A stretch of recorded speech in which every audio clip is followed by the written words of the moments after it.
Et bienvenue à cet autre numéro de Ligne des Mires, votre émission de grands reportages et de débats. Contrairement à ce que pourraient penser certains d'entre vous, ce ne sont pas les grandes entreprises qui sont les premiers clients de l'ONEA et de la SONABEL, mais plutôt l'État. L'administration publique, c'est 10% de la consommation totale de l'Office national de l'eau et de l'assainissement et 10% de la consommation totale de la Société nationale d'électricité burkinabé. 8 milliards de francs CFA de factures d'eau et 21 milliards de francs CFA de factures d'électricité payées en 2021, selon un rapport de la Direction générale des affaires immobilières et de l'équipement de l'État. Une facture qui augmente chaque année un peu plus, à quelques exceptions près. Alors, question, quels sont les services qui consomment le plus? La note est-elle trop salée? Y a-t-il des détournements de l'usage de l'eau et de l'électricité à des fins autres que professionnelles dans les différents services de l'administration publique? Toutes ces consommations sont-elles justifiées quand le rapport de la DGAIE révèle un volume de fuite d'eau estimé à 300 000 m3 par an? Coût de la perte, 500 millions de francs CFA. Des déperditions constatées également dans la consommation de l'électricité. À qui la faute? Comment réguler et juguler les pertes? À ces questions, nos invités vont répondre dans un instant. Ils sont là, je vais vous les présenter. Salamata Ouedraogo, chef de département recouvrement à la direction commerciale et de la clientèle de la SONABEL. Bonsoir, madame. Merci d'être venue. Boureima Dembélé, directeur clientèle à l'ONEA. Bonsoir, monsieur Dembélé. Bonsoir, monsieur Villapro. Merci. Ousmane Sidibé, directeur de l'équipement de l'État et des dépenses communales à la DGAIE. Bonsoir. Bonsoir, monsieur Dapa. Merci d'être là aussi. Et puis, Boukare Ouedraogo, représentant du SINTCA, le syndicat national des travailleurs du secteur de l'énergie et assimilé. Bonsoir, j'ai fait tout le tour. Bonsoir. On va revenir dans un instant pour le débat. Mais d'abord, ce grand reportage intitulé « Consommation d'eau, d'électricité, les fonctionnaires consomment, l'État paye », c'est signé Archimède Boy et Rogatien Ibitekoun. On regarde et puis on revient.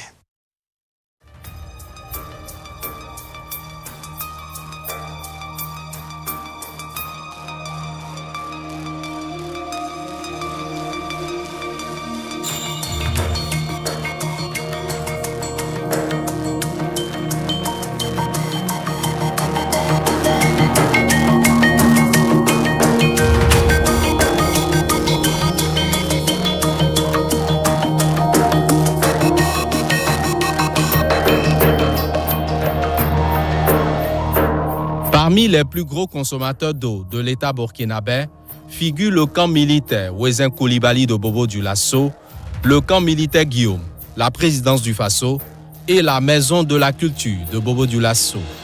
Pour une tête de robinet défaillante qui ne coûte pas plus de 5 000 francs CFA, une administration peut perdre l'équivalent de 200 000 francs CFA en fuite d'eau, faute d'une caisse de menu dépenses. Et le volume des fuites d'eau dans l'administration publique est estimé à près de 300 000 m3 par an. L'ensemble des fuites d'eau recensées au niveau des canalisations, appareils et compteurs occasionne une perte minimum de plus de 500 millions de francs CFA par an. Cela représente 7% du cumul total des factures d'eau payées en 2016 par l'État.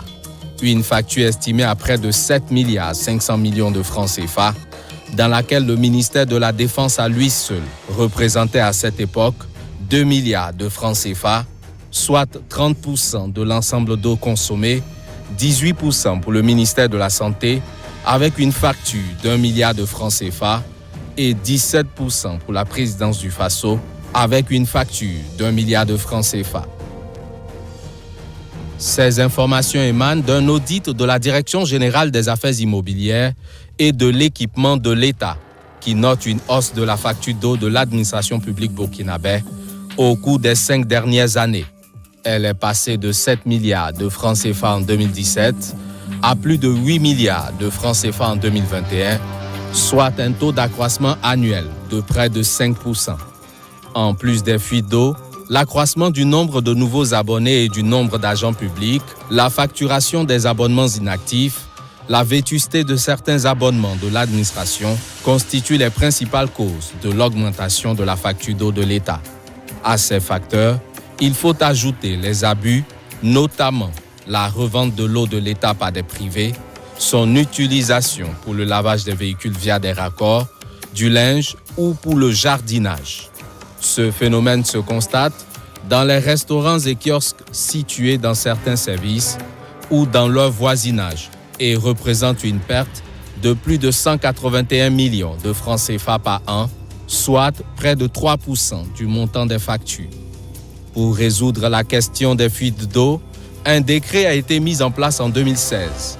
Il exige la réparation immédiate des défaillances des équipements, notamment sanitaires, mais son application reste difficile à cause des lourdeurs administratives liées au mode actuel de passation des marchés publics. Ainsi, nombre de réparations urgentes qui font perdre beaucoup d'eau ne sont pas effectuées à temps.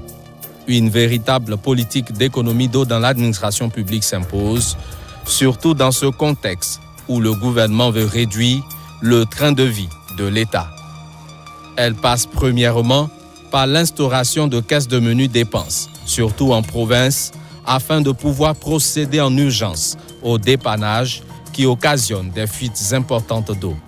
Deuxièmement, par la conclusion des marchés à ordre de commande avec des prestataires pour procéder aux réparations et à la maintenance permanente des équipements sanitaires. La fermeté de l'État dans cette politique lui permettra de réaliser des économies de plus de 181 millions de francs CFA par an au minimum. Aujourd'hui, l'ONEA, l'Office national de l'eau et de l'assainissement, compte 59 centres, 573 000 abonnés et dessert plus de 6 millions de personnes avec une production journalière moyenne de 350 000 mètres cubes. Et l'État, qui représente à lui seul 10% de la consommation totale des abonnés, reste le meilleur client de l'ONEA, précise le directeur régional du centre. C'est vrai qu'elle ne paye pas ses factures au mois le mois, comme le font la plupart de nos usagers, mais à des périodicités bien précises, l'État vient s'acquitter de ce qu'elle doit à l'ONEA. Donc, au vu de cela, malgré le fait que vous trouvez que les factures sont exponentielles, chaque département ministériel est très regardant sur ses consommations d'eau. Et souvent, on nous demande même de sortir des historiques pour pouvoir faire des confrontations, pour voir est-ce que la facture d'eau va dans la tendance qu'ils auraient souhaité. Le département ministériel, bien sûr. Ce qui est fait, et nous travaillons en tandem. Souvent, ils nous demandent de venir constater un peu l'état de leurs installations et pouvoir leur prodiguer des conseils pour la maîtrise des charges liées aux factures d'eau. L'ONEA est consciente des fuites et gaspillages des ressources en eau. C'est pourquoi elle a mis en place une politique de communication sur les gestes simples pour faire des économies. Il faut avoir le réflexe d'utiliser la quantité d'eau dont on en a besoin.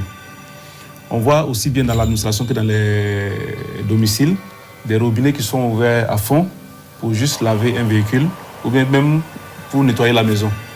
C'est des cas que nous avons vus, des choses que nous avons, des plaintes qui ont été enregistrées. Alors, je conseillerais à ces usagers de toujours recueillir l'eau dans un récipient pour utilisation. Parce que cette économie qu'on fera à notre échelle, si on la met ensemble, si chacun fait cet effort d'économie, on aura économisé une certaine quantité d'eau qui va servir à d'autres populations. Il n'y a pas que ce secteur où l'État a besoin de faire des économies. Il y a aussi celui de l'électricité. De plus de 18 milliards de francs CFA en 2017, la facture d'électricité de l'État burkinabé est passée à environ 21 milliards de francs CFA en 2021, toujours selon le rapport de la Direction générale des affaires immobilières et de l'équipement de l'État publié en avril 2022. La facture d'électricité de l'administration publique occupe près de 59% des dépenses de consommation de la poche de dépenses eau, électricité, téléphone. Cette augmentation du budget de l'administration publique consacrée à l'électricité est due à l'accroissement du nombre d'agents publics, la création de nouvelles structures administratives et l'utilisation accrue de nouveaux équipements énergétivores et la facturation des abonnements inactifs. Les pics de consommation sont observés en période chaude de mars à juillet et en fin d'année.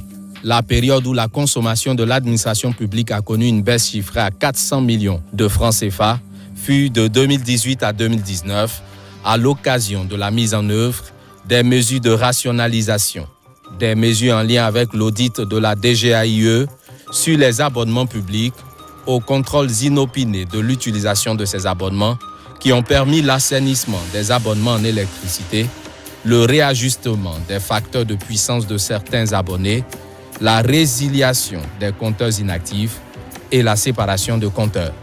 Parmi les plus gros consommateurs en matière d'électricité, le ministère de la Santé est en tête, avec ses centres hospitaliers universitaires, Yalgado Ouedraogo, Tengandogo et pédiatrique Charles de Gaulle. Suivent respectivement le ministère de la Défense nationale avec les camps Guillaume, Aboubakar Sangoulé Lamizana et Bangré de Cambouessé, et enfin le ministère en charge de l'économie avec la direction du Trésor de Ouaga 2000. Parmi les principaux facteurs occasionnant la hausse des factures, on note des lampes, onduleurs, ordinateurs, climatiseurs, réfrigérateurs ou autres appareils qui restent en marche permanemment. À cela, il faut ajouter l'existence dans certains services de kiosques et de restaurants dont la consommation électrique varie entre 300 000 francs CFA et 3 millions de francs CFA par an. L'autre problème, c'est la maintenance des équipements. À titre d'exemple, pour le remplacement d'une lampe d'éclairage de moins de 5 000 francs CFA, en l'absence de caisse de menu dépenses, l'administration pourrait perdre l'équivalent de 200 000 francs CFA d'énergie de court-circuit. À la date du 31 décembre 2022, la Sonabel, la Société nationale burkinabé d'électricité, enregistre 983 000 abonnés, avec une production journalière moyenne d'environ 7 millions de kWh. Elle dessert une population de 6 392 000 personnes reparties dans 656 villes du Burkina Faso. Et dans ce lot, l'État, via l'administration publique, représente 10% de la consommation totale d'électricité du pays, ce qui fait de lui un client important dont le paiement de la facture permet à cette société de services publics de faire face à certaines charges. Jusqu'ici, rassure le directeur commercial de la Sonabel, l'État est à jour du paiement de ces factures. Au titre même de l'année 2022, nous avons recouvré 100% des factures de l'administration. Et même que des factures résiduelles, parce que souvent il y a des corrections, souvent il y a des modifications, des factures résiduelles des années précédentes,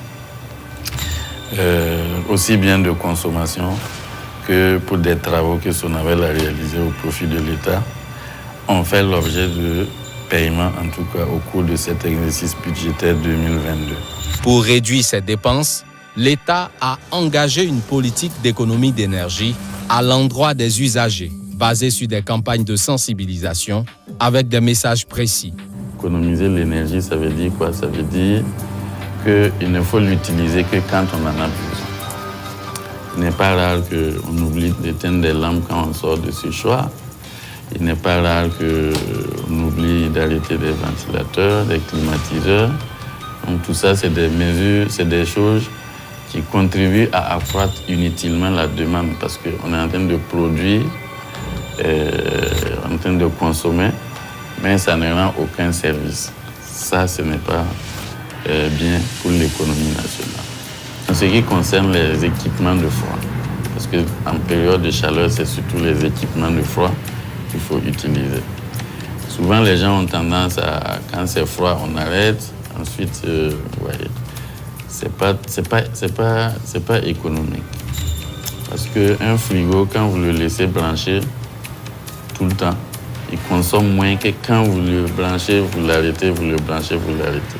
Cette économie d'énergie devra prendre en compte aussi la maintenance systématique des appareils électriques, le choix judicieux d'appareils de haute efficacité énergétique et le renouvellement régulier du parc de matériel électrique de l'État.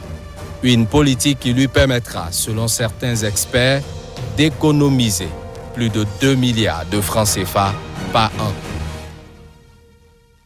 Sur ce plateau, pour la deuxième partie de cette émission, la partie débat et entretien. Je vous rappelle que je suis avec Salamata Ouedraogo, chef du département recouvrement à la direction commerciale et de la clientèle de la Sonabel, Bourima Dembélé, directeur clientèle à l'ONEA, Ousmane Sidibé, directeur de l'équipement de l'État et des dépenses communales à la DGAUE, puis Boukare Ouedraogo, représentant du SINCEA, le syndicat national des travailleurs du secteur de l'énergie et assimilé. Bonsoir encore une fois, et puis merci encore une fois d'être venu. Monsieur Ousmane Sidibé, vous qui êtes le directeur de l'équipement de l'État et des dépenses communales à la DGAUE, c'est vous qui avez fait ce rapport.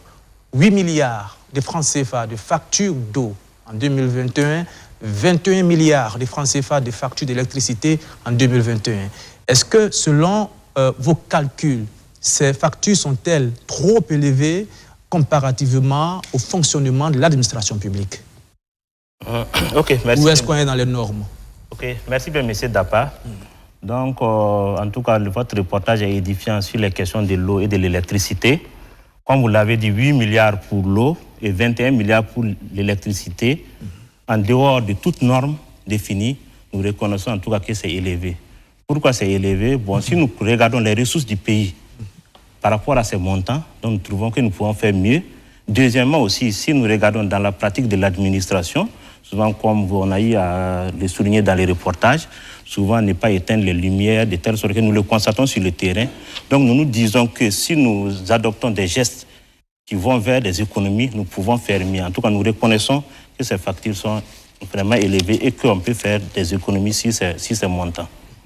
Bourima Dembélé, au niveau de l'ENEA, est-ce que tout simplement, on peut pas comprendre que tout simplement c'est l'usage naturel que les fonctionnaires font de l'eau qui amène cette facture et qu'on n'a pas besoin de s'inquiéter forcément? On a besoin de s'inquiéter. D'accord. Parce que comme il a aussi bien dit ce CDV, 8 milliards, c'est un peu trop. Je pense qu'avec le comportement de rationalisation,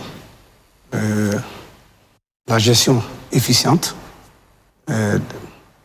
de l'eau, on pourra réduire cette consommation et pour les biens de l'État et pour les biens aussi des autres usagers de l'eau. Parce que l'eau perdue au niveau de l'administration pourra servir à d'autres personnes, voilà, pour améliorer la desserte. Si on devrait faire un état général de la facturation de l'eau pour l'administration publique aujourd'hui, qu'est-ce qu'on pourrait dire?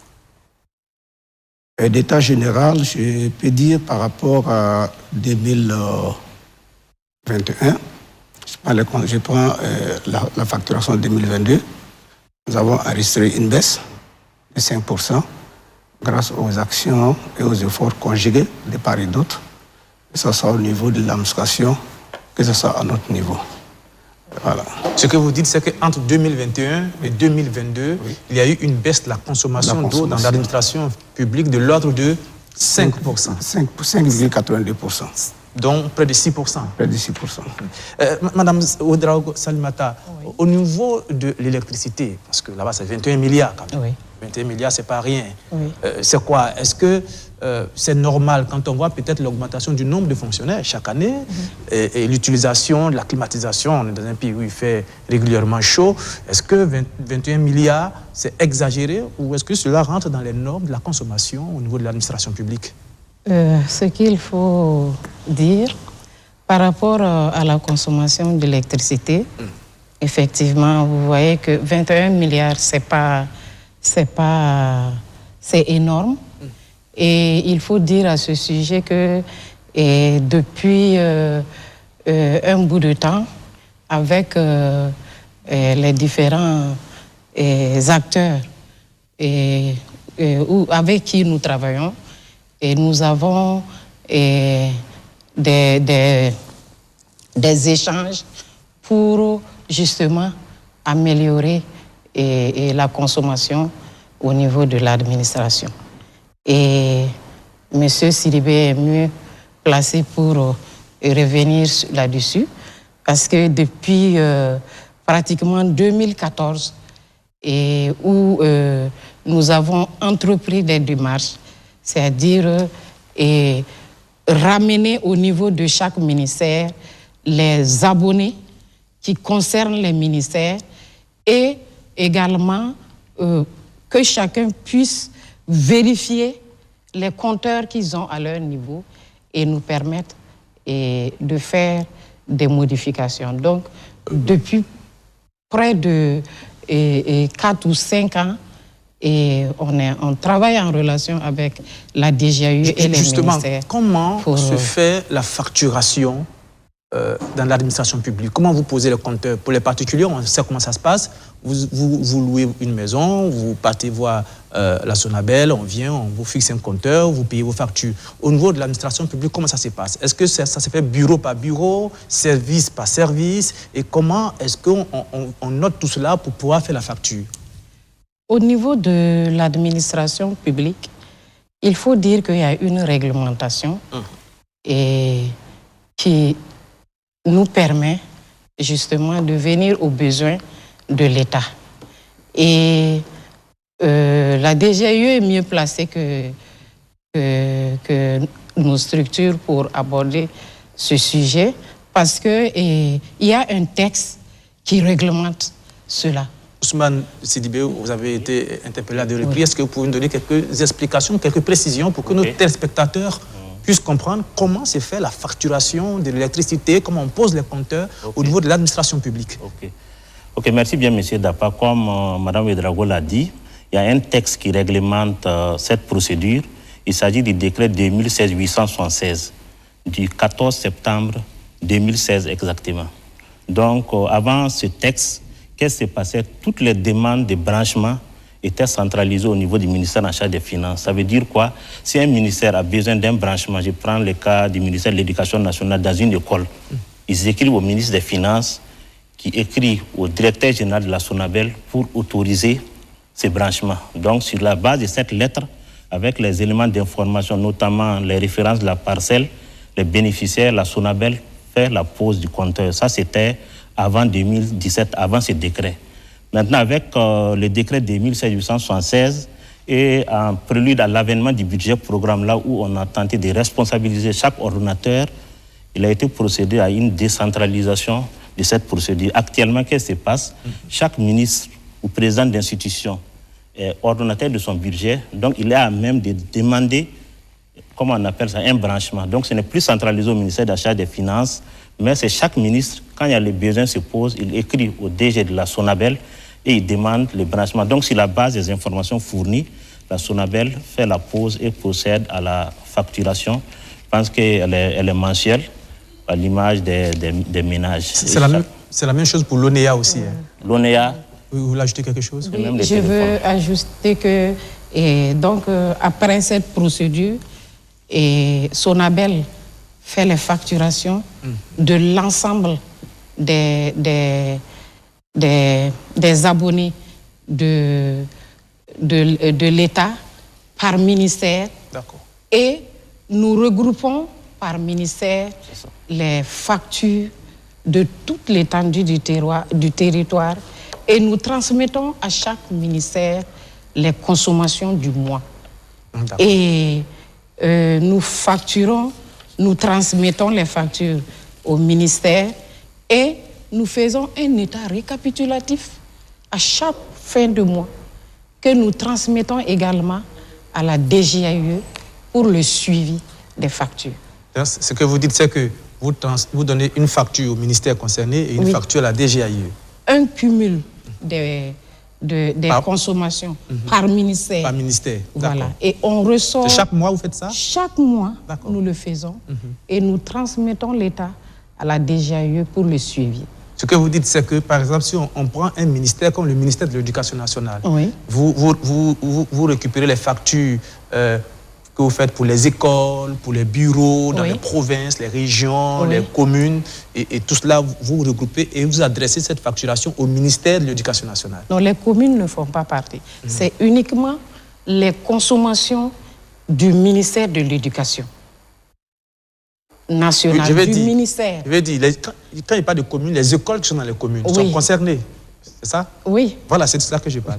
Voilà. Donc, tout ce qui dépend du ministère de l'Éducation nationale. Sur l'ensemble du territoire, nous compilons les consommations du ministère. D'accord.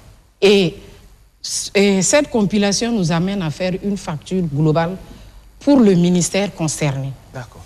Et une fois qu'on a fini de facturer pour l'ensemble des ministères, nous faisons un récapitulatif encore, ministère par ministère, pour avoir le montant global des factures payées par l'administration, budget État, que nous transmettons à la DGAE.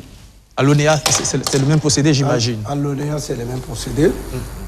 Comme elle a si bien dit, on regroupe les factures de l'État, de chaque ministère en une facture mémoire, nous l'appelons comme ça. Et cette facture mémoire est adressée au ministère en question. Il y a maintenant un état récapitulatif qui est fait pour adresser à la DGAE, qui va faire ressortir la totalité des factures mensuelles de l'État. Et comment se fait le paiement?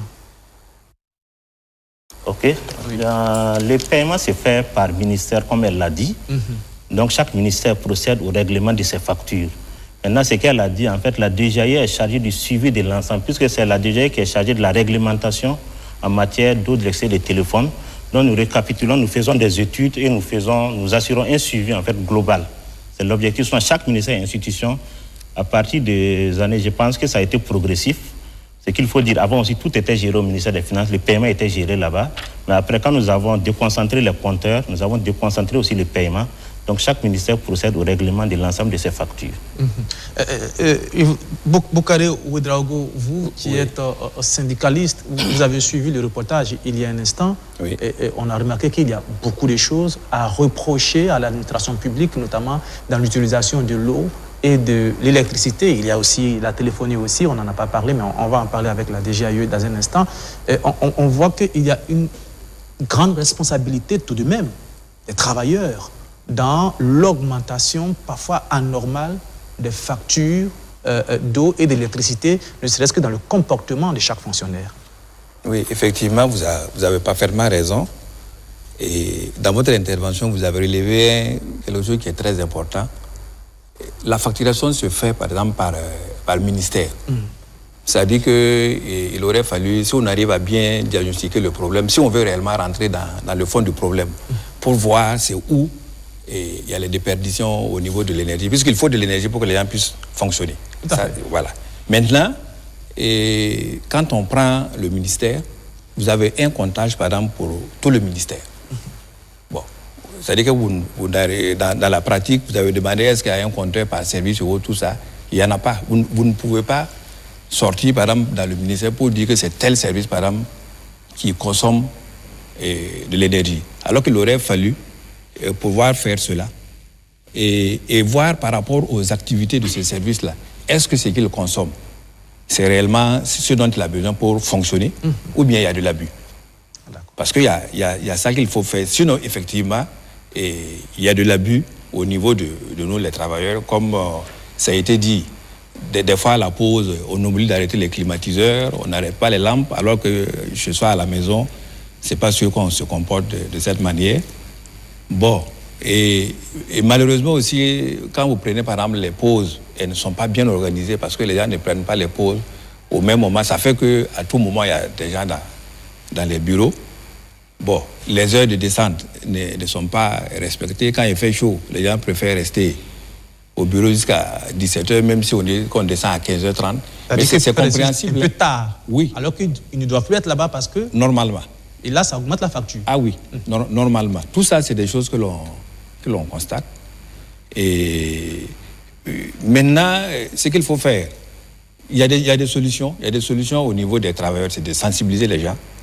Voilà, il faut... On va venir aux solutions dans un instant. Donc, on fait un peu le constat. Voilà. Madame Salimata, si je prends un bureau comme la Direction générale des douanes, juste à côté, c'est quoi? Il y a un seul compteur pour tout le bâtiment au niveau de l'électricité, ou bien il y a chaque service dans le bâtiment a son compteur?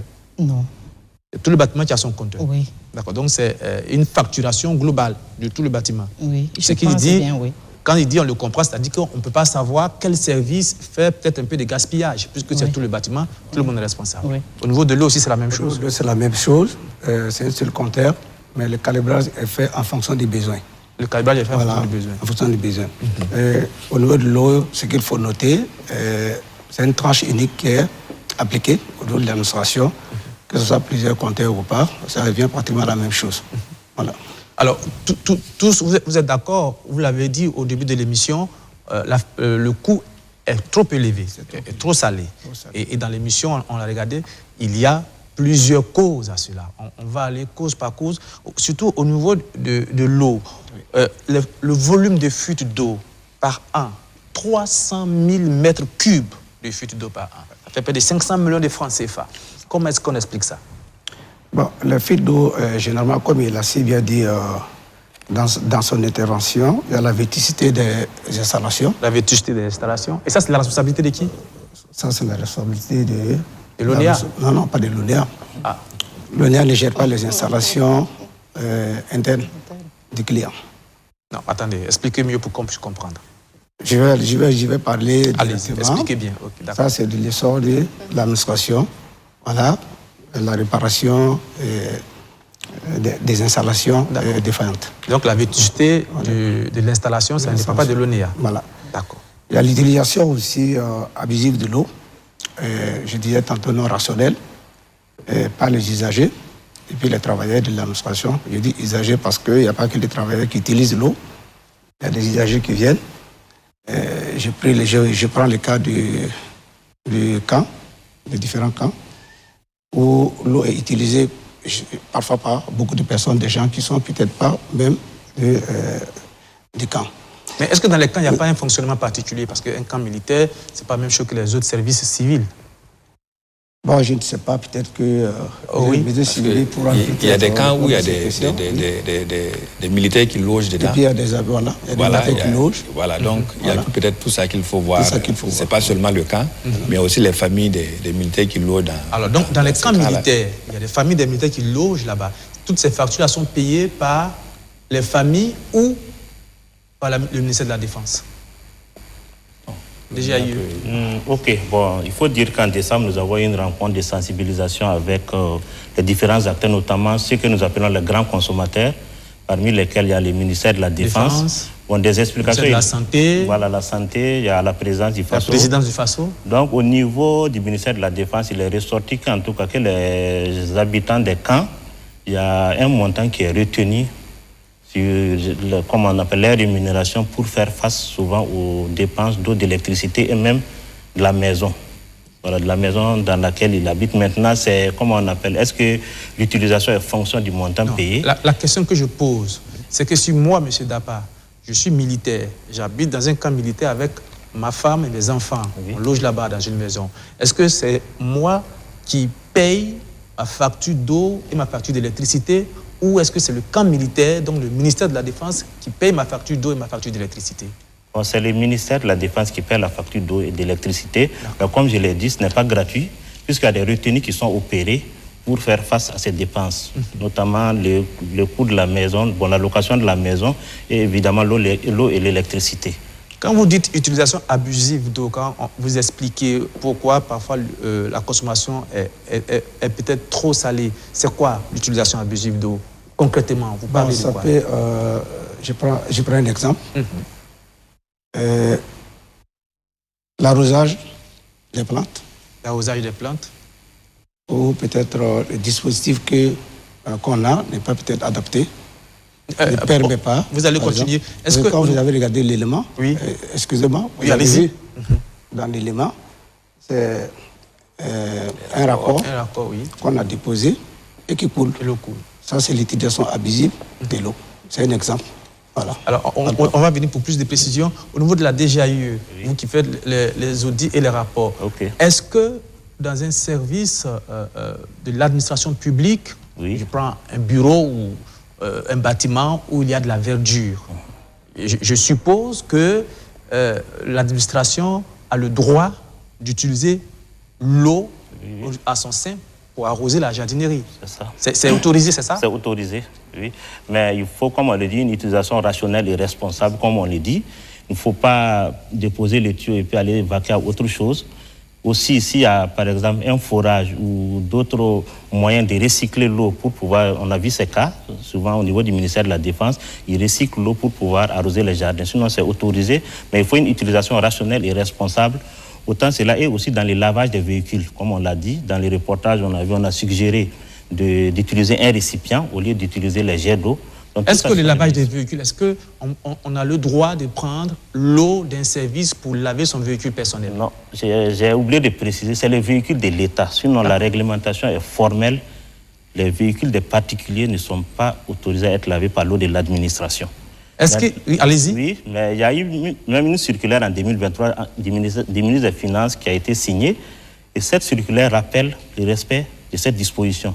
Et il est dit même que si on constate des abus dans ce sens, aussi bien les responsables, le laveur et le propriétaire du véhicule répondront de leur acte. Donc c'est les véhicules de l'État, généralement les fonds rouges qui sont destinés à être lavés au sein des administrations. Mais qui constate et qui dénonce? Bon, généralement, c'est lors de nos missions comme on a pu inopiner. Souvent aussi, nous recevons, comme on appelle ça, des dénonciations et nous prenons des dispositions pour avertir. C'est ce qui se passe généralement. Je reconnais que dans les temps, il y a eu des abus, mais vraiment, ça est en train de changer au fur et à mesure. Est-ce qu'il arrive qu'au niveau des fonctionnaires, vous utilisez l'eau du service pour laver les véhicules personnels? Est-ce que cela arrive? Oui, ça, on ne peut pas le nier, c'est arrivé, mais comme il le dit, on a quand même rappelé les gens à l'ordre parce qu'il y a eu des moments où il y a eu des abus. Que ce soit tout type de véhicule était lavé au service, mais quand même il y a eu les responsables quand même sont maintenant regardants.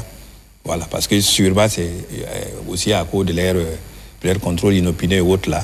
Bon, on rappelle aux gens qu'on n'a pas le droit d'utiliser l'eau du service, en tout cas à des fins qui ne relèvent pas du service. Parce que le véhicule, vous pouvez aller le laver ailleurs. Voilà. Parce que c'est à des fins mercantiles. Celui qui lave, sûrement, il va prendre quelque chose. Il utilise l'eau de l'État et encore, il prend quelque chose. Vous voyez que là, ce n'est pas... Si on imagine que peut-être chaque fonctionnaire fasse laver son véhicule au service, et quand on compte le nombre de fonctionnaires qu'il y a au Burkina Faso, ça peut avoir un impact assez important sur la facturation de l'eau. Et ça, peut-être qu'il faut y travailler. On va en venir aux solutions. Donc, toujours au niveau de l'eau, vous avez dit qu'il y a l'utilisation abusive, il y a la vétusté des installations. Des installations. Et puis, je pense que ça doit être les deux. Hein. Les deux plus grands. Les deux facteurs. Quand on parle, et c'est pour cela que je l'ai dit dans mon intro, il y a aussi peut-être le détournement de l'usage, autre que professionnel. Quand, dans le reportage, on l'a entendu, il y a des restaurants qui sont au sein de certains services qui utilisent l'eau et le courant de ces services, alors que ce ne sont pas des restaurants de l'État. Est-ce que cela existe, madame, au niveau de la SONABEL? Dire que, vous savez, ce que vous venez de dire ne relève pas de vous, de nous. Et parce que c'est des contrôles qui sont faits par la DGAUE. Nous apportons le service et tout ce qui se passe à l'intérieur. Ça ne vous intéresse pas? Ce n'est pas de votre rôle? Ce n'est pas notre rôle.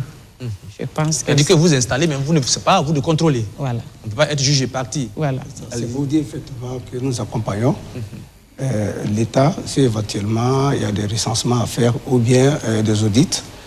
Mais comme elle a si bien dit, ça ne dépend pas de nous. Nous ne rentrons pas à ce niveau. Nous faisons la facturation à partir de nos compteurs. On se limite à cela. Si éventuellement il y a des anomalies que nous constatons, nous les avisons, nous les informons. Vous informez les services en question. Voilà. Moi, je voudrais qu'on revienne un peu sur la vétusté, parce que ça, c'est important quand même. Oui. Quand il y a un compteur d'eau ou bien un compteur d'électricité qui est en défaillance et qui peut-être provoque une augmentation de la facturation, est-ce que l'ONEA ou la SONABEL est responsable? Si c'est au niveau du compteur d'eau que la défaillance est constatée, l'ONEA est responsable. Et au niveau du branchement? Au niveau des branchements, en dehors, à l'intérieur, après le compteur, l'ONEA n'est plus responsable. D'accord. Moi, c'est l'administration qui est responsable de ces installations. Voilà. Au niveau de la SONABEL? C'est la même chose. C'est la même chose? Oui. Maintenant, ce qu'il faut dire, je ne sais pas si on va revenir là-dessus, on fait des ajustements par rapport à la puissance, oui. Qui est souscrite. Mais ces ajustements se font de concert avec l'administration, soit après les audits, et ils demandent précisément, le ministère peut demander des ajustements en tant que gestionnaire de budget. Et il y a la DGAE également qui peut demander des informations à la SONABEL. Et sur la base des informations que nous donnons à la DGAE, il y a des ajustements qui se font. Concrètement, madame, en tenant compte des besoins. Que les spectateurs puissent comprendre.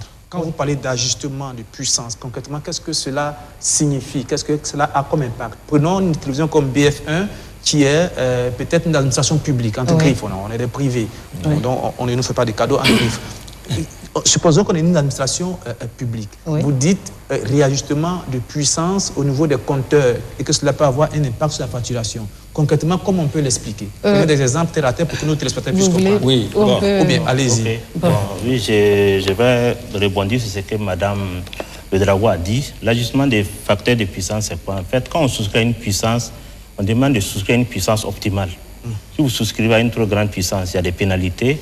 Si vous souscrivez à une puissance basse aussi, il y a toujours des pénalités. Donc, il faut la puissance optimale. Je prends un cas, je pars à la SONABEL, je dis que je veux 15 ampères, alors que mon besoin est de 5 ampères. Donc, si nous prenons les factures avec les techniciens de la SONABEL, à partir des factures, ils peuvent nous dire telle personne a souscrit à 20 ampères, alors que son besoin est de 10 ampères. Est-ce que vous voyez? Donc, nous demandons de ramener les 20 ampères à 10 ampères, tout comme quelqu'un d'autre peut avoir 10 ampères, alors que son besoin est de 30 ampères. Nous faisons passer la puissance de facteur de 10 ampères à 30 ampères. Et automatiquement, vous voyez que ça réagit. Ce que je voudrais que vous expliquiez à nos téléspectateurs, c'est important. On a compris maintenant l'ajustement de puissance. Quel est l'impact de ces puissances-là dans la facturation? C'est-à-dire, si moi, je demande un compteur de 10 ampères ou de 20 ampères, alors que ma consommation c'est de 5 ampères, est-ce que cela a un impact sur la facturation? Allez-y. Oui, terre à terre, vous avez un compteur de 5-15 ampères. 5-15 ampères, si vous prenez 5 ampères, votre facture sera différente d'une facture de 15 ampères que vous prenez. Parce que vous avez la redevance, la prime fixe, voilà.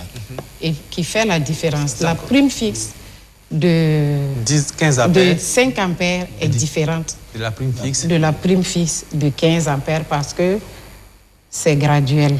Donc, ce que vous dites, c'est que si dans une administration publique, pour un besoin de 5 ampères, le service demande peut-être un compteur de 20 ampères, ça agit et ça augmente la facturation. Oui. Et c'est en ce moment-là que vous faites les ajustements.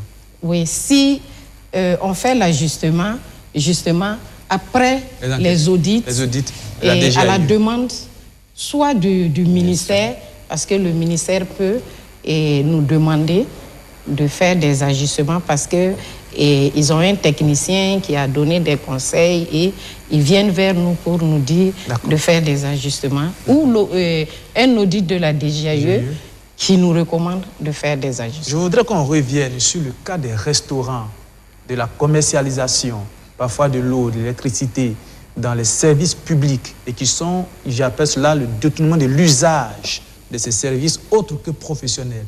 Est-ce que cela est une réalité, M. Boucaré Ouédraogo? Bon, ça, c'est comme ce que Madame m'a dit. C'est-à-dire que nous contrôlons en aval.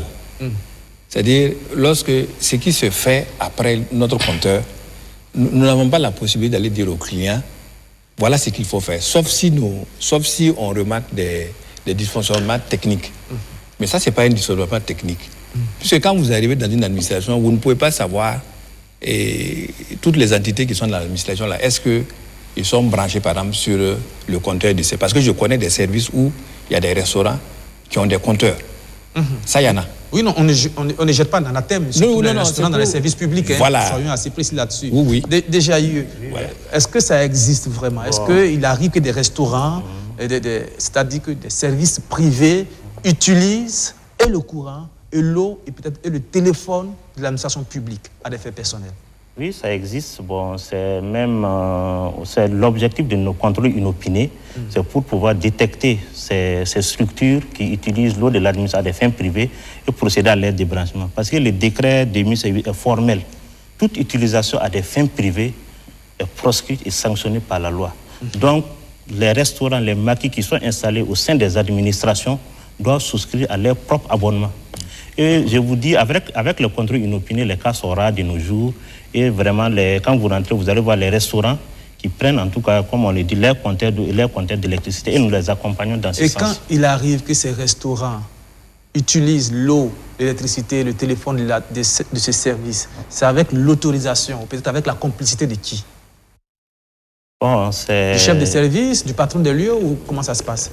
Ou bien avec la complicité peut-être de certains agents de l'ONEA et de la Sonabel. Je ne jette pas le propre sur vous, vous allez réagir tout à l'heure. Parce que dans ce domaine aussi, on sait beaucoup de choses. Allez-y. Bon, comme vous le dites, certes, il y a une complicité, comme on le dit, dans une administration où vous ne pouvez pas venir, en tout cas procéder à un branchement, dans la plupart des cas, sans qu'au moins que le responsable ou quelqu'un ne soit au courant. Donc c'est pour cela que le décret a prévu des sanctions jusqu'au niveau responsable, comme je l'ai dit dans le cas de l'eau.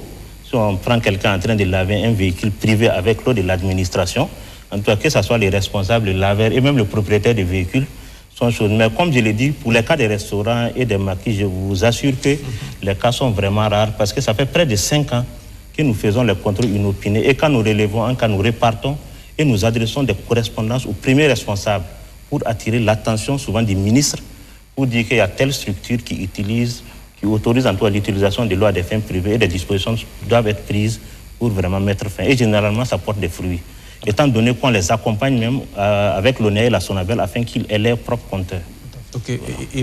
Oui, allez-y. Je voulais ajouter qu'au niveau de nos structures, nous ne pouvons pas être impliqués dans ces activités. C'est-à-dire que vous venez, on vous demande le compteur, vous venez, vous placez vos compteurs, vous partez. Voilà.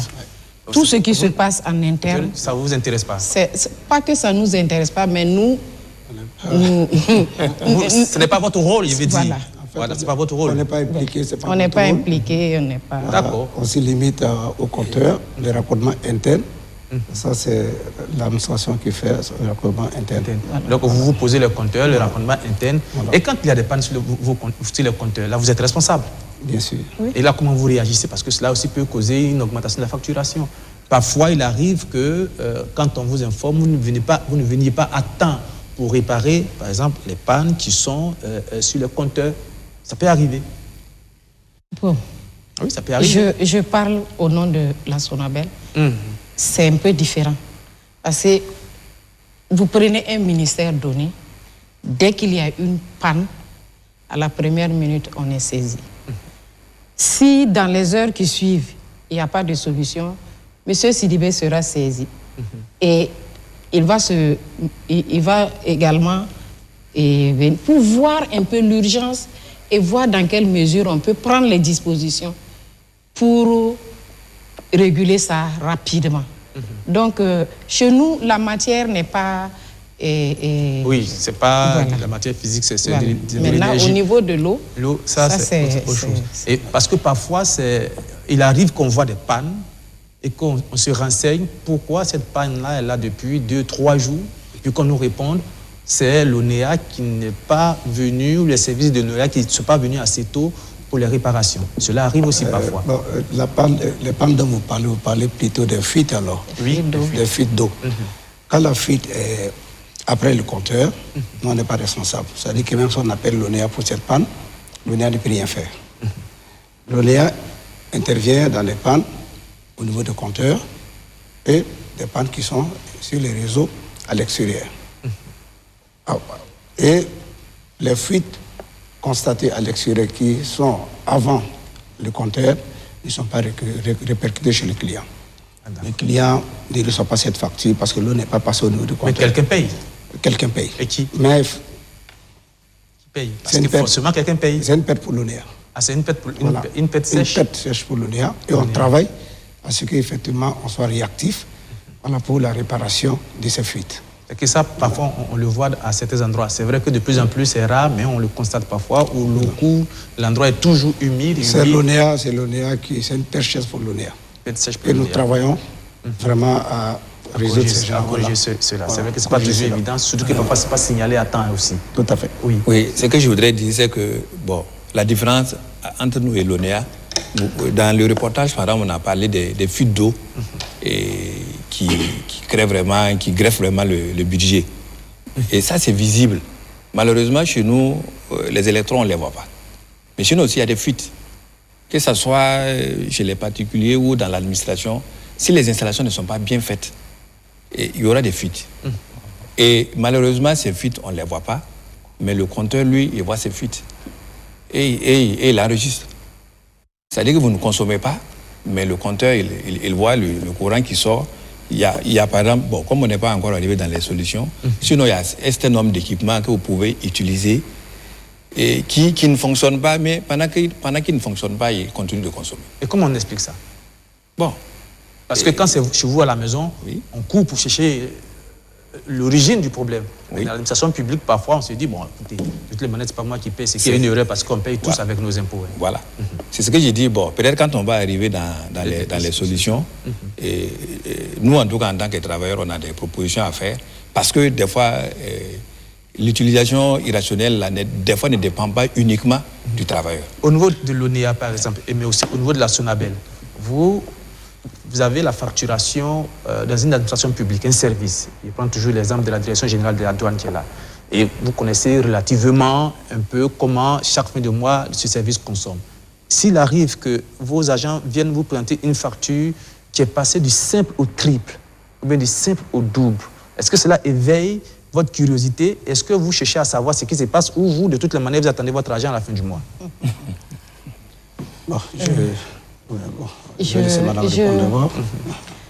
Il faut dire que depuis, c'est l'année dernière où nous avons... Parce que quand c'est chez les particuliers, rapidement, on va se plaindre. La façon dont on facture, si vous prenez la facture, quand vous prenez la direction de la douane, elle est logée au niveau du ministère de l'économie.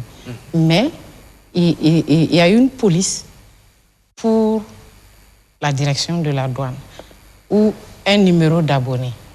Et donc, les consommations maintenant de l'ensemble des éléments du ministère sont regroupés dans la facture du ministère de l'économie.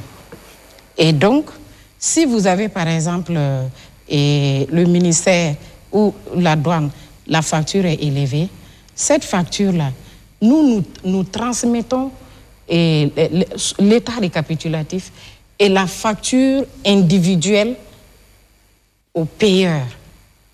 Donc, on a des états qui nous permettent de faire les contrôles. Et celui qui reçoit la facture aussi, il peut faire son contrôle.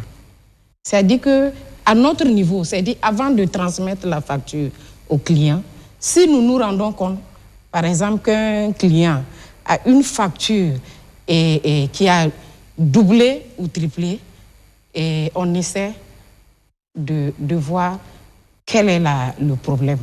Mais si ça nous échappe, on ne peut pas dire qu'on peut tout percevoir pendant la facturation. Mais après la facturation, si nous, on n'a pas vu l'erreur, le client, le payeur peut voir l'erreur et revenir vers nous pour qu'ensemble, on essaie de voir quel est le problème et on fait les corrections. De toutes les manières, si vous n'avez pas vu, ce n'est pas bien grave, vous allez avoir votre argent. Hein. Ils vont venir payer la facture. Non, c'est pas évident. C'est pas forcément qu'ils vont payer. C'est que c'est l'État. L'État va venir payer forcément. C'est pas évident, non. Pas évident. Si la facture est effectivement élevée, à notre niveau par exemple, je vous ai tantôt parlé d'anomalies lors des relevés. Quand les relevés sortent, quand ils constatent une consommation excessive, automatiquement ils signalent. D'accord. Lors de la facturation, ça sort aussi en anomalie. Donc, on avise l'administration pour dire qu'il y a un problème. Si ça perdure, on arrive parfois même à vouloir interrompre, arrêter le compteur pour les amener effectivement à réparer les fuites en question si éventuellement c'est une fuite. Mais l'administration, elle est plus souvent regardante. Oui. Et ça peut se limiter qu'à une facture, sinon la deuxième facture, même si c'est une facture, vous verrez qu'ils vont vous interpeller pour vous demander d'expliquer pourquoi il y a cette consommation. D'accord. En parenthèse, rapidement, est-ce qu'au niveau de la SONABEL et au niveau de l'ENEA, est-ce que vous-même, vos services payent les factures? Bien sûr. Bien sûr. Vous payez les factures auprès de vous-même? Oui. D'accord. Donc, tous les services de la SONABEL... Nous avons les consommations internes. C'est facturé. Et vous payez où? Chez vous-même? Mais oui. Ça fait partie de nos charges. Ça fait partie des charges. Oui, de vos charges. Oui. Ah oui, d'accord. Ah, oui. C'est intéressant de savoir. Mais c'est mesuré. C'est mesuré? Oui. D'accord. Il n'y a pas de favoritisme? Non. Non, pas du tout. J'aimerais, peut-être que je serais curieux de voir combien de couper le courant d'un service de la SONABEL qui n'a pas payé sa facture. Non, ça ne peut pas arriver. Ça ne peut pas arriver. En fait, comme il l'a dit, ça fait partie des charges. C'est lors des états financiers que ça vient à production faite pour elle-même. On essaie de faire des rééquilibrages. Monsieur Sidibé, est-ce que dans un ministère, je prends un immeuble, un ministère, je vais aux toilettes, j'appuie la chasse, et il se trouve que la chasse a foiré. Donc l'eau coule. Oui, c'est ça. L'eau ne fait que couler. Qui signale et qui répare? Ok, merci bien. Donc, par rapport à l'utilisation abusive ou aux déperditions constatées au niveau des consommations d'eau, s'explique par ces facteurs-là, surtout au niveau des toilettes. Comme vous l'avez dit, on rentre et puis en temps, ça peut couler souvent des jours. C'est pour cela que nous sensibilisons et nous appelons à une utilisation responsable. Comme vous l'avez dit, si ça arrive, si vous signalez au chef de service financier, par exemple, du département, il peut prendre des dispositions. Souvent, il y a des contrats qui sont là pour intervenir sur ces genres d'actions pour limiter, en tout cas, la fuite d'eau. Mais ce que nous constatons, c'est que souvent, ça peut couler des jours. Voilà, donc c'est ce qui est vraiment désolant. Sinon, si c'est signalé, généralement, il y a des dispositions qui sont prises pour, souvent, comme vous le dites, c'est peut-être une pièce de 5 000 qu'il faut utiliser seulement pour arrêter la fuite d'eau. Or, si ça fuit sur des jours, vous voyez les pertes que ça engendre. Donc, dans le cadre de la politique de rationalisation, nous travaillons aussi dans ce sens pour voir comment nous-mêmes intervenir sur ces genres de problèmes pour arrêter ces fuites. Vous avez bien expliqué, mais vous n'avez pas encore répondu à la question. Je dis que qui est chargé de signaler? Est-ce qu'il y a des contrôles qui sont faits au niveau de ces différents usages?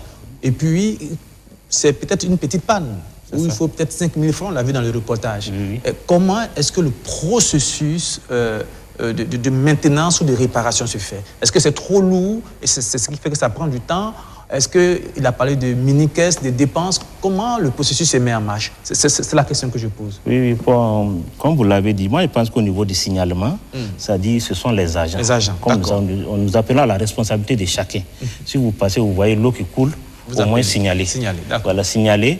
Maintenant, comme je l'ai dit, en tout cas, il y a des contrats actuellement qui sont élaborés, comme les contrats à ordre de commande, qui permettent en tout cas de conclure avec un prestataire et en fonction des pannes, de l'interpeller pour qu'il vienne réparer. C'est-à-dire que chaque service peut contracter un contrat avec un prestataire privé. Oui, un plombier par exemple. Un plombier qui, à chaque fois qu'il y a des pannes, peut venir réparer.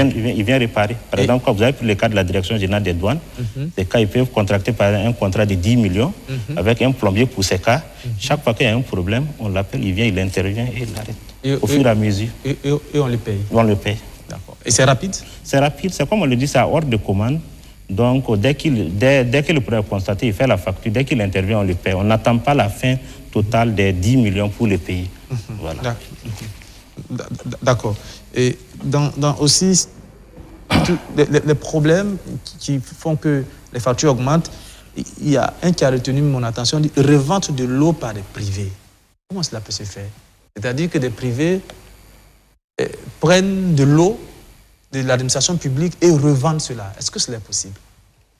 En tout cas, comme je l'ai dit, bon, on peut mettre ça dans le cadre de l'utilisation frauduleuse, bon, mais je n'ai pas assisté à ces cas-là d'abord, en tout cas. C'est rare? Ou bien c'est possible? C'est rare. Bon, lui, il ne va pas répondre parce que ce n'est pas son rôle, il a dit. Ce n'est pas eux qui font le contrôle.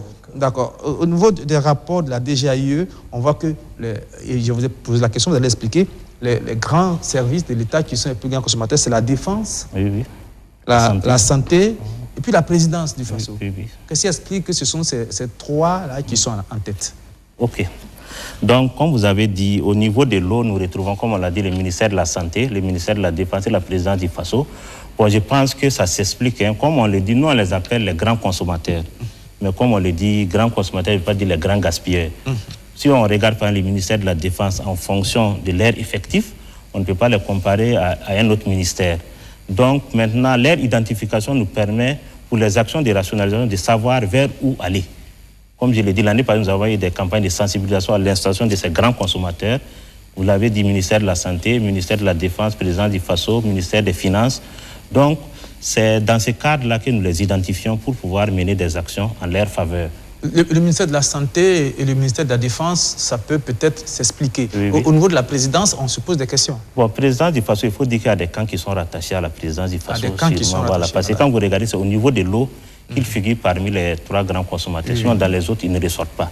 Mais ça doit être, je pense que ça doit être les camps qui sont rattachés à la présidence qui expliquent cette consommation. Alors, on va arriver maintenant aux solutions, parce qu'il faut trouver des solutions. Et je remarque qu'au niveau de la Sonabel, entre 2018 et 2019, on a pu réduire la consommation, la facture de l'État de 400 millions de francs CFA. Ça veut dire que c'est possible. Quelles sont les mesures que vous avez prises pour atteindre cet objectif-là? Et puis, est-ce qu'on peut essayer de démultiplier ces solutions-là pour faire baisser la facture au niveau de la consommation de l'État en termes d'électricité? Au niveau de la Sonabel, je peux dire que c'est au niveau de l'ensemble des acteurs qui sont ici, nous avons des rencontres qui nous permettent d'échanger. D'abord, au niveau de la budgétisation, c'est-à-dire que on essaie, à partir des statistiques et de la réalité de chaque ministère, on essaie de prévoir et de faire des propositions pour une budgétisation qui cadre avec les besoins de l'entité. Je prends d'un ministère donné. Maintenant, une fois que le budget est validé, et il y a l'utilisation, et comme on le dit, de ce besoin-là. C'est-à-dire il faut, au niveau de l'électricité, utiliser quand on est dans le besoin.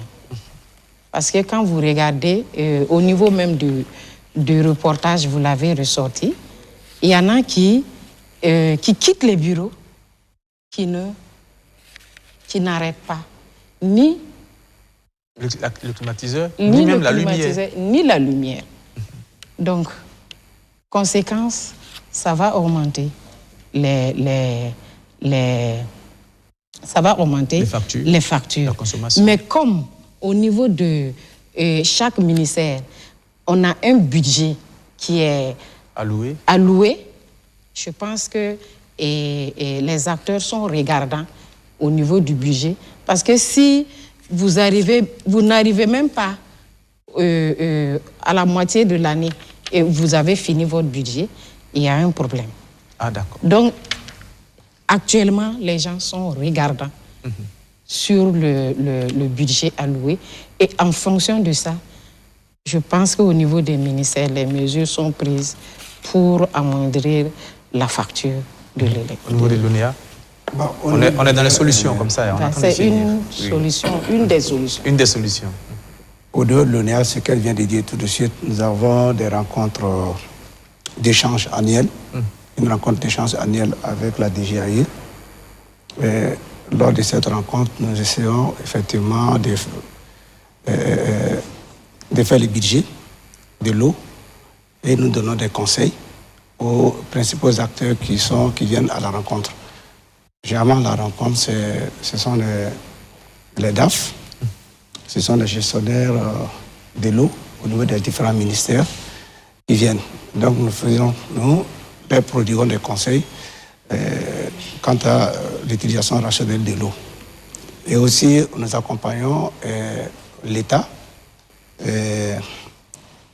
à la gestion rationnelle de l'eau à partir des recensements qu'ils demandent et des audits. C'est-à-dire que chaque ministère, il y a des ministères qui nous demandent des recensements, des points de livraison, c'est-à-dire que le contraire de l'administration. La DGAE aussi nous demande aussi des recensements. Je pense qu'il vient de dire qu'ils vont faire un recensement global de toute l'administration. Et ces recensements permettent de faire ressortir tout ce qui est anomalie, tout ce qui est difficulté, voilà, et tout ce qu'il faut corriger pour permettre de diminuer la consommation d'eau au niveau de l'administration. Nous procédons aussi à des sensibilisations des usagers, des usagers et à l'économie de l'eau et à la gestion rationnelle. Voilà ce que nous faisons principalement pour... Voilà, en tout cas, c'est en tandem que nous travaillons, comme elle a si bien dit, voilà, pour pouvoir réduire les factures. Alors, je vous pose une question importante à vous deux. Est-ce que l'État est un bon payeur? Vous savez, on le dit de manière abusive, on ne peut pas mettre l'État en prison. On ne peut pas couper le courant de l'État, on ne peut pas couper l'eau de l'État. Est-ce que l'État est un bon payeur? L'État est un bon payeur. Pour la Sonabel, l'État est un très bon payeur. L'État est un très bon payeur. Très bon payeur. Il n'y a pas de retard de paiement parfois? Vous voyez, on vous dit, on se retrouve, on échange. Depuis pratiquement 2014, et nous avons mis progressivement une structure qui permet de nous rencontrer et d'échanger sur la facturation et les règlements des factures de l'État. Les modalités de paiement. Madame. Pas des modalités de paiement. Oui. C'est-à-dire que nous avons le budget. Ensuite, nous avons les factures périodiques. Et à mi-parcours, on fait le point des factures déjà émises en cours d'année. Et les trois structures adressent déjà à mi-parcours un point de la facturation aux différents ministères.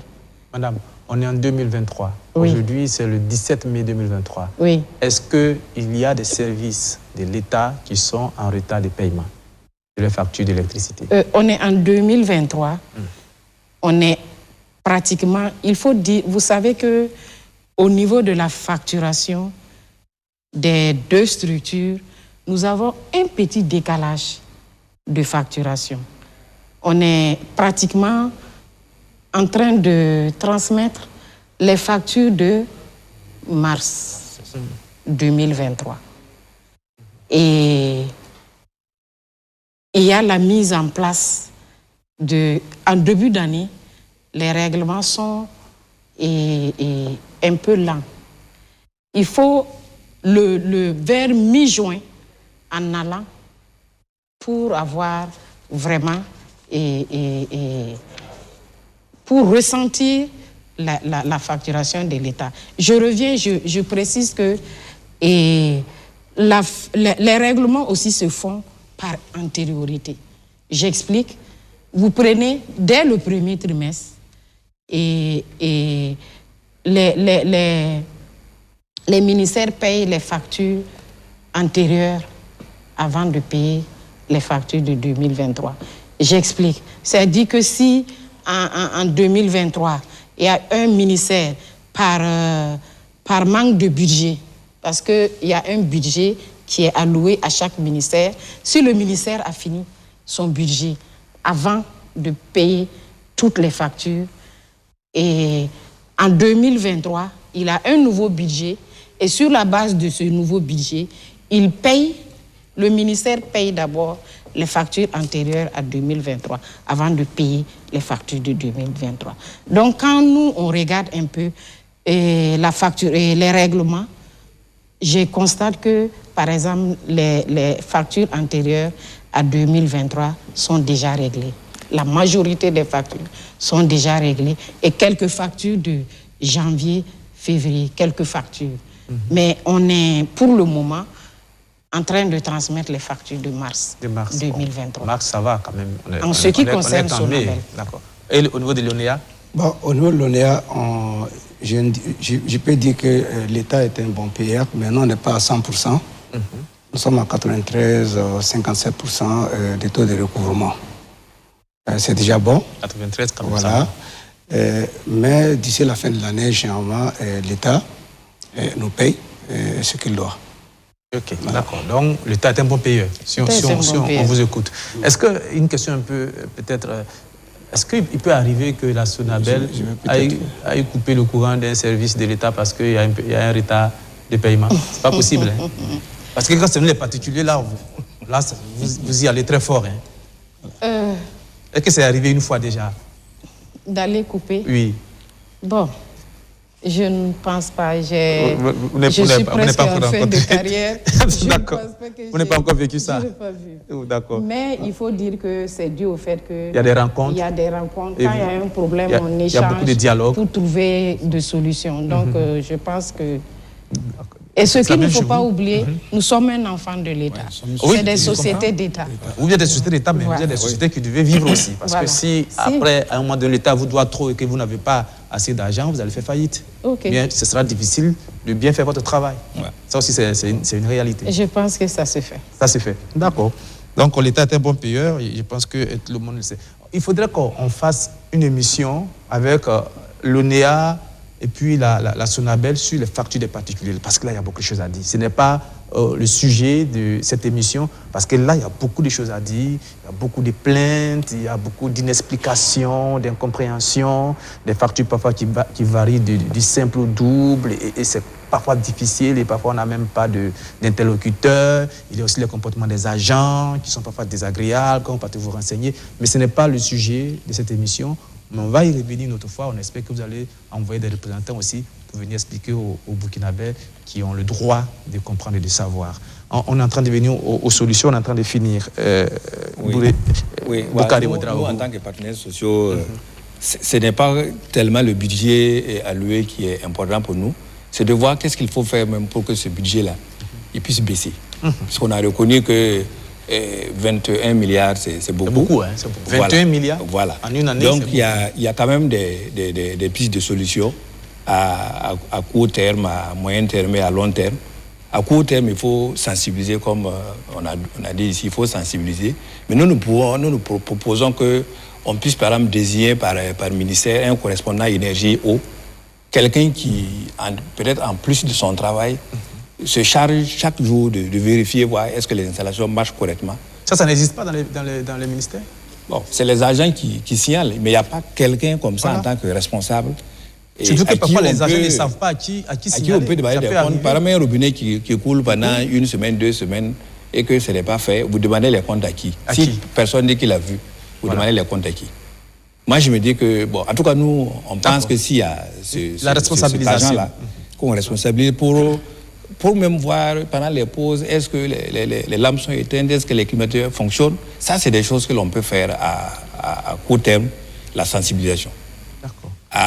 À moyen terme, ce qu'on pourrait faire, c'est d'adopter ce qu'on appelle l'efficacité énergétique. C'est-à-dire que nos appareils, on peut prendre des résolutions pour dire qu'à chaque fois qu'un appareil va tomber en panne, on le remplace par un appareil qui consomme moins d'énergie. Et ça, il y en a.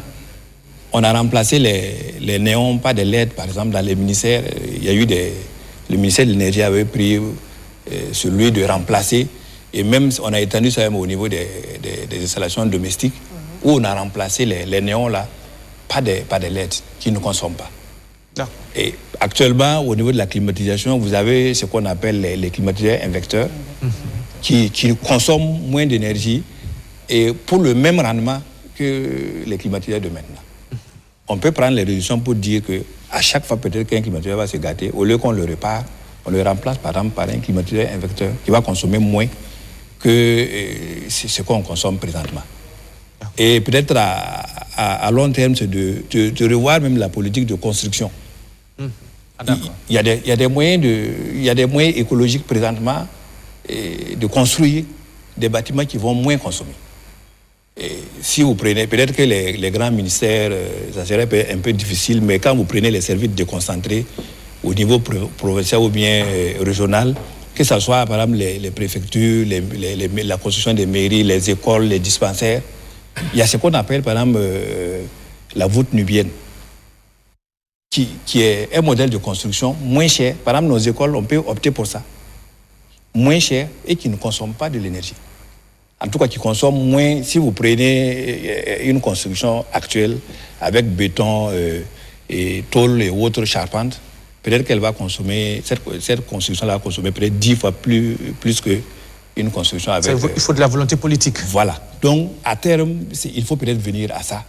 Et voilà. Et c'est des constructions qui ne demandent pas du fer, ça ne demande pas du bois. Voilà, il faut revenir à nos réalités. C'est-à-dire qu'on a pris des chemins qui... Bon, s'adapter à la réalité. Peut-être aussi l'énergie solaire, même si c'est que la SONABEL n'est pas d'accord avec cela. Voilà. Donc, c'est des propositions comme ça que qu'on peut mûrir. C'est entendu. Voilà. C'est entendu. Là, déjà eu, comment on fait pour que la facture d'électricité de 21 milliards de francs CFA puisse baisser? Parce que ça, c'est énorme. La facture d'eau de 8 milliards puisse baisser. Parce que ça aussi, c'est vrai que comparativement à l'électricité, c'est moins énorme. Qu'est-ce qu'on peut faire aujourd'hui concrètement et efficacement pour faire baisser ces factures trop salées pour l'État? Merci bien. Donc, il faut dire que la réduction des coûts de ces factures, c'est notre cheval de bataille et ce sont nos activités quotidiennes pour vraiment rationaliser. Donc, quand nous avons perçu cela, nous avons élaboré un document en 2021 intitulé « Des mesures de rationalisation des dépenses d'accès des téléphones ». Dans le document, nous avons décrit les différentes actions pour pouvoir économiser et nous avons vulgarisé ces actions. Parmi ces actions, nous avons eu à identifier des actions communes qui sont communes, comme on dit, à l'eau, l'électricité et au téléphone. Parmi ces actions, nous avons l'inventaire ou l'audit des compteurs d'électricité d'eau et d'électricité. Ça veut dire qu'un ministère doit normalement connaître quel est le nombre de compteurs qui est dans mon ministère, où est-ce que c'est situé, est-ce fonctionnel. Ça, c'est vraiment un premier pas. Nous avons invité tous les ministères à faire cet inventaire. Ensuite, il y a le suivi périodique en vue de déceler les fortes variations. Vous avez parlé du cas de la facture qui passe du simple au double. Ce que vous avez dit, effectivement, les ministères sont très regardants. Je pense que l'ONEA même peut témoigner. Même, il y a eu une facture qui a augmenté de près de 100 millions. Donc, les services ont déposé pour demander, en tout cas à l'ONEA, qu'est-ce qui explique cette augmentation. Je pense que l'ONEA est venu, ils ont discuté et vraiment, ils ont trouvé des solutions, comment on appelle ça, mais ils ont payé, à cette augmentation. Parce que, généralement, quand l'ONEA et puis la SONABEL font sortir les factures, c'est difficile de ne pas payer. En tout cas, on a trouvé une solution entre les différents acteurs. Ensuite, il y a les contrôles inopinés, comme vous le dites. Ceux qui utilisent frauduleusement l'eau et l'électricité de l'administration. Donc, chaque année, nous faisons des contrôles dans plusieurs villes du Burkina et nous signalons, en tout cas, depuis un certain temps, les cas sont rares, comme je vous l'ai dit.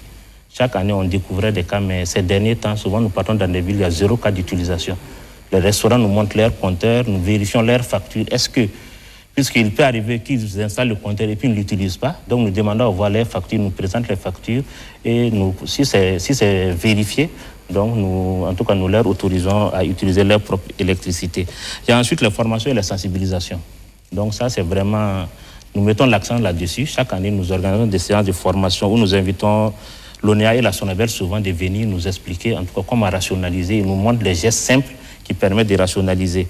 Il y a aussi les nouvelles technologies, sur lesquelles, en tout cas aujourd'hui, il y a beaucoup d'entreprises qui proposent des solutions intelligentes d'économie de l'énergie. Ou à partir de votre portable, vous pouvez rester à la maison pour voir est-ce qu'il y a une ampoule à allumer et puis vous éteignez, est-ce que le frigo est allumé, vous éteignez ou bien vous mettez en marche. Toutes ces solutions, donc nous sommes en train de les adopter en vue d'avoir vraiment un impact sur les différentes choses. Maintenant, au titre des actions spécifiques, au niveau de l'électricité, nous avons ce que nous avons évoqué, l'ajustement des facteurs de puissance, en vue de souscrire une puissance optimale pour payer vraiment ce qu'on doit payer. Il y a l'acquisition des appareils moins énergivores, mon voisin en a parlé. Il y a climatiseurs et puis inverteurs et puis les ampoules LED pour pouvoir au niveau de l'électricité. Donc comme je dis, il y a des équipements intelligents aussi. Actuellement, vous avez des ampoules à reconnaissance humaine qu'on peut installer dans les bureaux. Dès que vous rentrez, ça s'allume.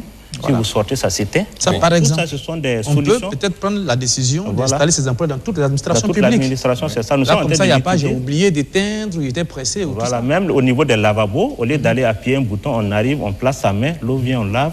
Et puis, bon, toutes ces actions, quand nous allons les mettre en œuvre, nous pensons que vraiment nous aurons des économies considérables.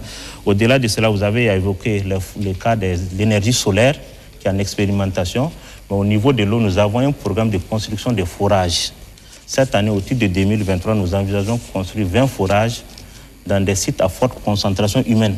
Vous avez les camps, les universités, les prisons, pour pouvoir vraiment diminuer, réduire considérablement la facture d'eau. Et je pense que si nous mettons en place ce programme, on va constater vraiment une baisse considérable. Donc voilà en tout cas quelques éléments, quelques solutions que nous proposons aux acteurs. Chaque année, nous les rappelons, nous les formons et puis nous les sensibilisons pour leur mise en œuvre. On voit que dans tout ce que vous avez expliqué, tous les cadres, il y a un élément qui revient, c'est le rôle du travailleur. C'est l'élément, à mon sens, et peut-être que je me trompe, l'élément fondamental pour faire baisser considérablement. On a vu qu'en France, dernièrement, quand il y a eu le problème des gaz et de l'énergie avec la guerre avec la Russie, ils ont mis en place un programme de réduction de la consommation de l'énergie et ça marchait. La consommation de l'énergie a marché, même pour les privés, les personnes privées, c'est-à-dire qu'on peut le faire, mais comment sensibiliser le travailleur en disant que de toutes les manières, si vous refusez d'éteindre le climatiseur, c'est vous qui payez après, c'est vos impôts qui vont payer la facture. Il faut que les uns et les autres le comprennent. Quand j'étais encore plus jeune et encore étudiant, j'avais des amis qui habitaient en cité universitaire et c'est terrible ce que je vais vous dire, cette anecdote. C'est-à-dire que l'étudiant, il s'élève, il va sous sa douche, il ouvre le robinet et quand il finit de prendre sa douche, il refuse. Bon, c'est un peu de l'idiotie, il refuse de couper le robinet, il laisse le robinet couler. Et il finit, il sort, il va au cours et le robinet coule. Quand on lui demande, il dit c'est pas moi qui paye, c'est l'État qui paye. C'est extraordinaire. Et peut-être que ce comportement-là, aujourd'hui, on peut le retrouver peut-être en résidu chez certains travailleurs qui sortent et laissent la climatisation alors que c'est la pause pendant 1 heure, 2 heures du temps et puis après les factures augmentent. Et à ce niveau-là, peut-être au niveau de la DGAU, il va falloir que vous réfléchissiez comment peut-être accentuer le contrôle ou bien comment nommer des responsables, comme lui l'a dit, qui sont des gens qui ont le droit de passer de bureau par bureau, de service à service, toilettes et tout, pour voir est-ce que c'est éteint, comment est-ce que ça marche. Parce que s'il n'y a personne qui est responsable, après on ne peut pas trouver qui punit, il faut de la précision, et puis comment juguler le phénomène. Voilà un peu, peut-être, quand je vous écoute, voilà, c'est ce que je retiens aussi de la situation. Là, on est en train de finir, on a fini de notre temps. Un dernier mot chacun, et puis on finit. On commence avec l'ONEA. D'accord, merci bien. L'ONEA, je peux dire, l'ONEA travaille tous les jours à accompagner l'administration dans sa quête de réduire la consommation d'eau. Je peux dire que l'eau, c'est une ressource rare et précieuse. Il n'y a pas de petite économie en matière d'eau. Chaque goutte d'eau compte, car d'autres personnes en ont besoin. Comme vous l'avez si bien dit, au niveau de l'administration, nous avons enregistré 300 000 mètres cubes d'eau. De fuite d'eau. 300 000 mètres cubes. 500 millions de francs CFA de pertes. Cette perte pouvait être utilisée pour améliorer, comme je l'ai dit, la desserte en eau pour d'autres personnes. D'autres personnes, c'est ça. D'accord, donc c'est en adoptant effectivement les réflexes, comme il a dit, responsables de gestion optimale ou de gestion rationnelle de l'eau que nous pouvons arriver à réduire de manière générale, pas pour l'administration seulement, mais pour tout le monde, tous les usagers d'eau. Il faut qu'on ait ces gestes, ces réflexes d'économie, que ce soit au niveau des services et à la maison. Et ça va nous permettre d'atteindre des objectifs des ODD 6. Je crois qu'à la maison, le payeur, il a généralement les yeux ouverts. Sauf quand il est absent parfois, madame. Oui, bon, quand il est, de façon générale, c'est la même chose. Il faut dire que c'est de sensibiliser et tous les acteurs qui sont impliqués, que ce soit les travailleurs, que ce soit les responsables et les gestionnaires de crédit, à mettre en œuvre tout ce que nous avons annoncé au niveau de ce plateau et qu'enfin on s'accompagne les uns et les autres, c'est-à-dire que les structures et la DGAE et également les gestionnaires de crédit pour permettre à l'administration de revoir un peu la facturation de l'État. Parce que l'État, c'est nous tous. Absolument. C'est ça qu'il faut peut-être expliquer à tous les travailleurs pour qu'on comprenne que l'État, c'est nous tous. Quand on dit que c'est l'État qui paye, c'est nos impôts. Voilà. Si on n'a pas de comportement civique, eh bien, on va continuer à dépenser de l'argent dans le paiement des factures et puis on ne pourra plus construire les hôpitaux et les écoles. Au niveau de la Sonabel, peut-être que tous les téléspectateurs ne vont pas être d'accord avec moi parce que cela dépend des quartiers où on habite. Mais cette année, on a constaté qu'il y a eu moins de délestage, quand même. Moins de délestage, vous avez fait beaucoup d'efforts, mais il y a certains quartiers où il faut encore faire beaucoup d'efforts parce que c'est pas toujours simple dans certains quartiers. Mais on a constaté que vous avez fait beaucoup d'efforts, il y a eu beaucoup d'anticipation et il y a eu moins de délestage. Mais il faut faire encore beaucoup d'efforts pour certains quartiers, sinon je vais me faire allumer sur les réseaux sociaux. Bon. Oui, madame. Nous, on préfère qu'on parle de coupures que de délestage. Oui. Parce que les coupures, c'est des choses qu'on ne peut pas éviter. Par exemple, dans un quartier, vous voyez, nous sommes en période de forte chaleur. Et un transport, par exemple, qui cède, l'énergie est là. Mais malheureusement, ce qu'il faut maintenant pour distribuer n'est plus là. Donc, il faut un temps quand même pour réparer cet appareil-là et pouvoir encore alimenter. Sinon, délestage, c'est au moment où on n'a pas assez de puissance. Mais les coupures, ça, on ne peut jamais être à l'abri de ça. Malheureusement, comme l'énergie, on ne peut pas stocker. Voilà, nous, en tout cas, tout ce qui est sur, comme les présidents ont dit, moi, en tant que partenaire social, en tout cas, nous sommes sensibilisés et on va continuer à sensibiliser nos camarades parce que nous sommes à une période où le pays a vraiment besoin de faire des économies d'échelle. Tout ce qu'on peut faire pour économiser, il faut le faire. Donc, c'est de continuer la sensibilisation et aussi appeler l'administration à prendre aussi des mesures correctives parce qu'il y a certains appareils vraiment vétustes qui continuent de fonctionner et qui ne devraient plus fonctionner. Et ça, c'est aux administrations de régler ça. Ça ne dépend pas des agents. Si moi j'ai un climatiseur fenêtre actuellement, d'abord qui fait du bruit et qui consomme encore énormément et qui fonctionne toujours, bon, qu'est-ce que vous voulez que je fasse? Oui, et ça, peut-être que c'est le rôle de la DGAE. Vous avez beaucoup de boulot à la DGAE. Je pense que peut-être qu'il faut accentuer le contrôle bureau par bureau, service par service. Et sinon notre rôle, en tout cas, nous, on va le faire, c'est de continuer à sensibiliser nos collègues. Même ce qui concerne les coupures, même si ce n'est pas du délestage, que c'est des coupures, on peut faire des efforts. La Sonabel peut faire des efforts. Oui, okay. On finit avec la DGAE. Ok, merci bien. Bon, au niveau de la DGAE, ce que nous pouvons dire, il faut dire que l'eau, l'électricité et le téléphone de l'État coûte environ par an, environ 35 milliards. Par an. 35 milliards de francs CFA par an. Eau et électricité. Voilà. Il y a la téléphonie. La téléphonie est dedans. Ensemble, la téléphonie. 35 milliards. Voilà. Ce soir, on n'a pas parlé de téléphonie, mais là-bas aussi, il y a des choses à dire. Voilà. On fera des émissions. Donc, 35 milliards. Donc, vous voyez que même c'est 1% d'économie réalisée sur cette somme, ça fait environ 350 millions de francs CFA. Ça peut servir à quelque chose, surtout dans le contexte que traverse notre pays, situation de crise sécuritaire et humanitaire. Donc, il est demandé en tout cas à tous les agents de l'État au moins d'avoir des gestes d'économie d'énergie. Souvent, ce sont des gestes anodins que nous ne considérons pas, mais qui ont un impact fort. Si on sort et qu'on éteint une lampe, si 100 personnes, 1000 personnes le font, vous voyez l'économie que ça peut engendrer. Et comme on le dit, cette économie, ce n'est pas que une économie financière, comme on le dit. Ça profite aussi. Actuellement, nous savons que l'énergie et l'eau ne suffisent pas. Si nous faisons des économies, ça permet de redistribuer cette ressource à d'autres personnes, à d'autres populations qui sont dans les besoins. Donc nous insistons et nous faisons de ça notre cheval de bataille. Et notre travail de tous les jours, c'est de travailler en tout cas à rationaliser ces dépenses pour vraiment atteindre un niveau raisonnable. Donc, on attend le rapport de 2023, c'est ça? 2023, c'est ça. On verra si peut-être que toutes les solutions que vous avez proposées ont contribué à faire baisser d'un certain pourcentage la consommation de l'eau et de l'électricité. Okay. Lui, il a dit qu'il y a eu 5% de baisse en 2022. Ça veut dire que c'est possible. C'est possible. Il faut peut-être accentuer encore les efforts.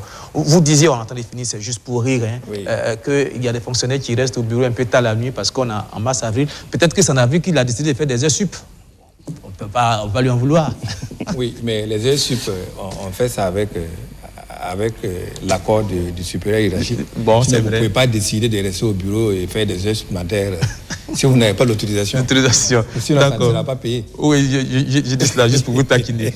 Merci à vous d'être venus. C'est la fin de cette émission. Je rappelle que j'étais ce soir avec Salamata Ouedraogo, chef du département recouvrement à la direction commerciale et de la clientèle de la Sonabel, Bourima Dembélé, directeur clientèle à l'ONEA, Ousmane Sidibé, directeur de l'équipement de l'État et des dépenses communes de la DGAU, la Direction générale des affaires immobilières et de l'équipement de l'État.